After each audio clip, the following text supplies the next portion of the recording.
Hello my dear, কেমন আছো তোমরা? আবারও চলে আসলাম তোমাদের কাছে নতুন আর একটা এপিসোড নিয়ে, নতুন আর একটা সেশন নিয়ে। আজকের সেশনে আমরা স্পোকেন ইংলিশে আলোচনা করতে যাচ্ছি ডাব্লিউএইচ দ্বারা শুরু হওয়া কিছু এক্সপ্রেশন।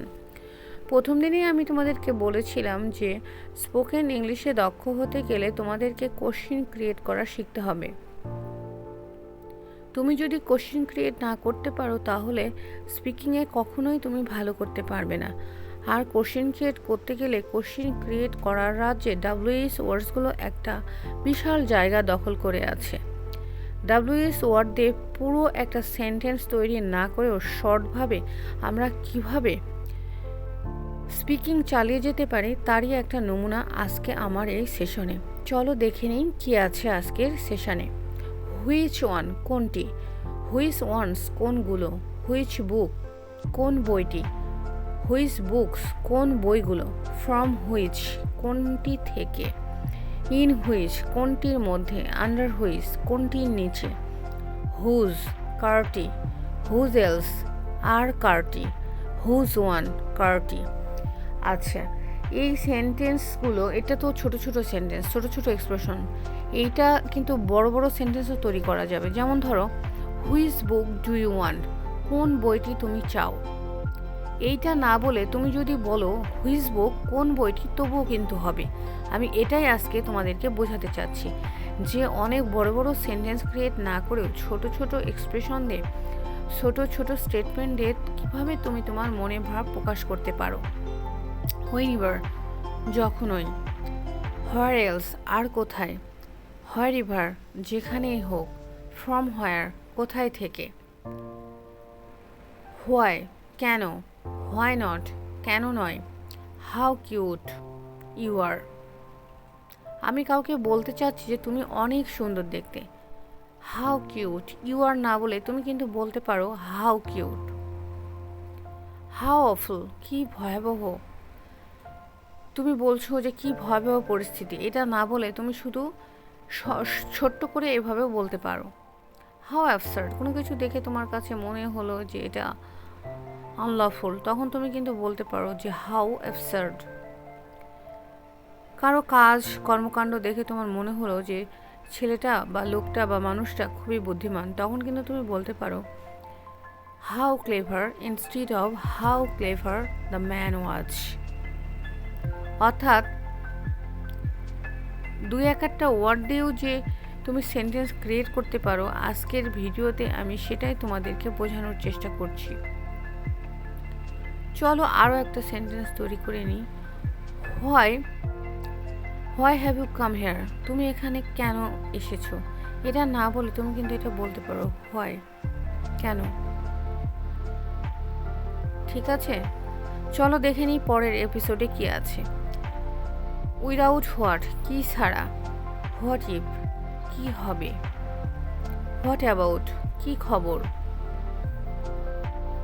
বা অবস্থা, হোয়াট টাইম কোন সময়,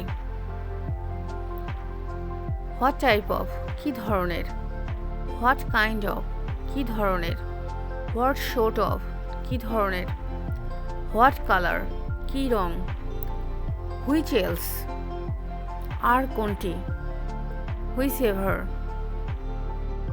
যেটাই হোক।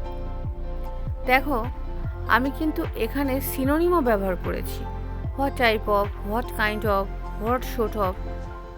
এটা দ্বারা মানে কিন্তু কি ধরনের, কিন্তু আমি 3 ধরনের ভাবে ব্যবহার করেছি, যেটা তোমরা ব্যবহার করে নিজেদের কথাবার্তায় বৈচিত্র্যতা নিয়ে আসতে পারো।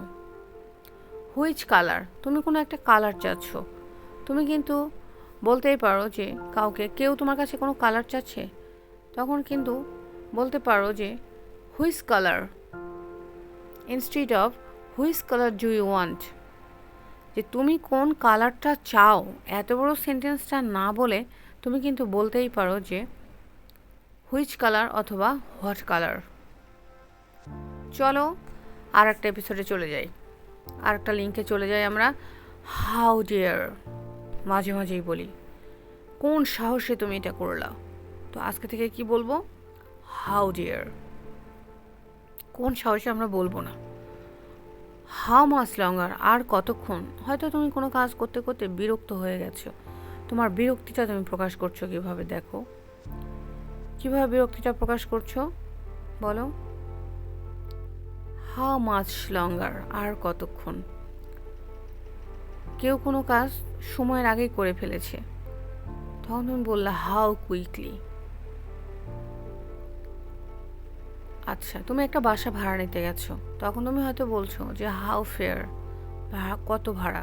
কিংবা হয়তো বা তুমি রিক্সাতে জার্নি করেছো, তখন তুমি বললা যে হাউ ফেয়ার। হাউ সুন, কত তাড়াতাড়ি। কেউ হয়তো খুবই তাড়াতাড়ি কাজটা করে ফেললো, তখন তুমি বললে হাউ সুন, কত তাড়াতাড়ি you have done. How big, কত বড়। হাউ ডিপ, কত গভীর।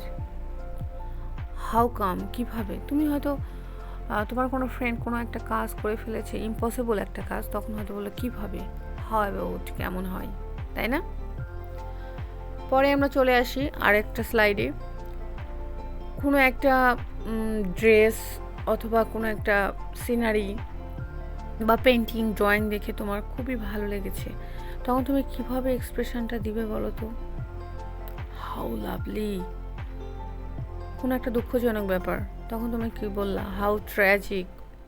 কোনো কিছু দেখে খুবই কৌতূহল হচ্ছে বা কেউ কৌতূহল দেখাচ্ছে, তখন তুমি বললা হাউ কিউরিয়াস। ইউ আর না বলে তুমি বলে দিলে যে হাউ কিউরিয়াস। হাউ অ্যানোয়িং, কি বিরক্তিকর। কোনো কিছু থেকে বিরক্তি হলে তখন তুমি এটা বলতে পারো। হাউ এক্সাইটিং, কি উত্তেজনাকর। হাউ হরিবল, ভয়ঙ্কর কোনো কিছু দেখে তুমি কিন্তু এটা ইউজ করতে পারো। হাউ প্যাথেটিক, এটা কিন্তু হাউ ট্র্যাজেটিক বা হাউ ট্র্যাজিক, এটার কিন্তু সিনোনিম হিসাবে ব্যবহার করতে পারো। হাউ বিউটিফুল, হাউ লাভলি বা হাউ নাইস এর সিনোনিম হিসাবে ব্যবহার করতে পারো। হাউ গুড, এটাও সিনোনিমাস হাউ বিউটিফুলের, ঠিক আছে।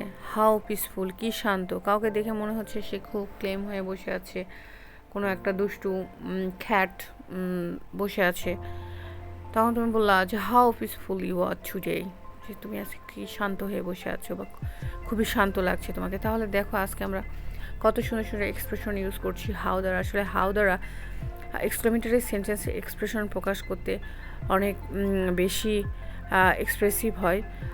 আমরা জানি যে এক্সক্লেমেটরি সেন্টেন্স হোয়াট এবং হাউ দ্বারা শুরু হয় বা কখনো কখনো আবার ইফ দ্বারাও শুরু হয়। তো আমরা এভাবে কিন্তু পুরো সেন্টেন্স না ব্যবহার করেও আমরা আমাদের মনের ভাবটা কিন্তু প্রকাশ করতে পারি। এখানে কিন্তু সাবজেক্ট এবং ভার্বের বিড়ম্বনা নাই, তবুও কিন্তু আমরা এখানে আমাদের এক্সপ্রেশনটা প্রকাশ করতে পারছি। তার মানে এখানে আবারও প্রমাণিত হলো আসলে স্পোকেন ল্যাঙ্গুয়েজে সবসময় ভার্ব, সাবজেক্ট, অবজেক্টের প্রয়োজন।